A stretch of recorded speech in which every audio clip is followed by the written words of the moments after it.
Com a liderança de Josué firmemente estabelecida e a palavra de Deus ocupando o centro da vida nacional, Israel se encontra diante de um momento decisivo. À sua frente está o rio Jordão, cheio, transbordando por causa da época da colheita. Atrás deles está o deserto, marcado por anos de peregrinação, murmuração e aprendizado doloroso. O Jordão não representa apenas um obstáculo geográfico, mas uma fronteira espiritual entre o que ficou para trás e aquilo que Deus prometeu realizar. Diferente da geração que saiu do Egito e morreu no deserto por causa da incredulidade, agora Israel é formado majoritariamente por homens e mulheres que não presenciaram os grandes sinais do passado. Muitos não viram o Mar Vermelho se abrir, nem ouviram a voz de Deus no Sinai.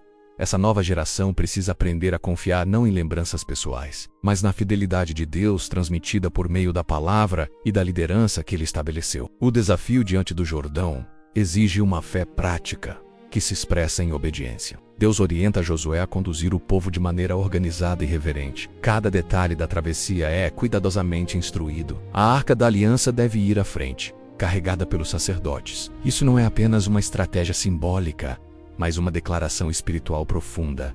A presença de Deus precede o povo. Israel não avança confiando em sua força, mas seguindo aquele que habita entre eles. A nação aprende que não deve dar um passo sequer sem reconhecer a centralidade da presença divina. Quando os sacerdotes se aproximam do Jordão, nada muda imediatamente. As águas continuam correndo com força. No entanto, no momento em que os pés dos sacerdotes tocam o rio, algo extraordinário acontece. As águas que descem de cima param, formando um montão distante, e o leito do rio se seca. O caminho se abre não antes da obediência, mas por causa dela. Esse detalhe ensina uma lição essencial. A fé verdadeira não espera todas as garantias para agir. Ela confia e avança. O povo atravessa o Jordão em terra seca, assim como seus pais atravessaram o Mar Vermelho décadas antes. No entanto, agora o contexto é diferente. Não se trata mais de fugir da escravidão, mas de entrar na herança. Israel não atravessa como um povo desesperado, mas como uma nação chamada a possuir o que Deus prometeu. O deserto ficou para trás. A travessia marca o fim definitivo de uma etapa e o início de uma nova identidade. Josué conduz o povo com firmeza e serenidade.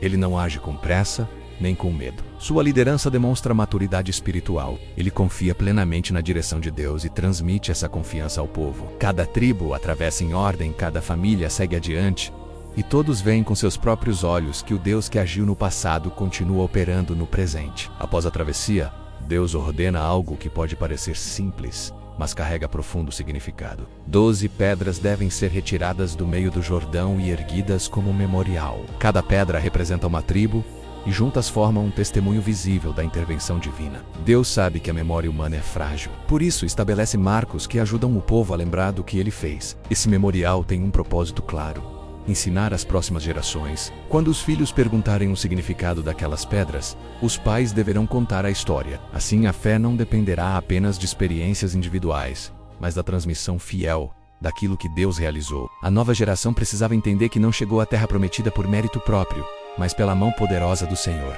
O memorial também ensina que a vitória deve ser lembrada com gratidão e reverência. Antes de avançar para as batalhas que viriam, Israel é chamado a parar e reconhecer a fidelidade de Deus. A pressa em conquistar não pode apagar a importância de agradecer. A memória fortalece a fé e prepara o coração para os desafios futuros. Ao atravessar o Jordão, Israel também passa por um processo profundo de renovação espiritual. Deus orienta Josué a conduzir o povo a um tempo de consagração. A aliança é reafirmada, e práticas que haviam sido negligenciadas durante o deserto são restauradas. Isso revela um princípio espiritual essencial. Antes das batalhas externas, Deus trata do interior do seu povo. A travessia não é apenas um evento milagroso, mas um chamado à santidade. Deus prepara Israel para viver na terra prometida não apenas como conquistadores, mas como um povo separado. A vitória não seria sustentada apenas por milagres, mas por uma vida alinhada com a vontade divina. A obediência contínua seria tão necessária quanto a fé demonstrada no momento da travessia. Esse episódio deixa claro que toda nova fase exige mais do que entusiasmo. Exige fé perseverante, obediência consciente e memória ativa. O Jordão não é apenas um obstáculo superado, mas um marco que redefine a identidade do povo. Israel aprende que seu passado não determina seu futuro, mas sua fidelidade no presente. Sob a liderança de Josué, a nação começa a compreender que caminhar com Deus envolve decisões práticas. passos concretos e disposição para confiar mesmo quando o caminho parece impossível. A travessia do Jordão se torna assim um símbolo eterno de transição espiritual. É o ponto onde a promessa deixa de ser apenas uma palavra e começa a se tornar realidade. Ao pisar na terra prometida, Israel entende que o mesmo Deus que abriu o Jordão continuará guiando cada passo. A nova geração aprende que a presença de Deus não está restrita a grandes líderes do passado, mas acompanha todos aqueles que escolhem obedecer. O Jordão ficou para trás, mas a jornada com Deus continua, agora em um novo tempo, com novos desafios e a mesma fidelidade divina. Se você gostou deste vídeo, clique em gostei, compartilhe e se você deseja conhecer mais desta história, se inscreva no nosso canal.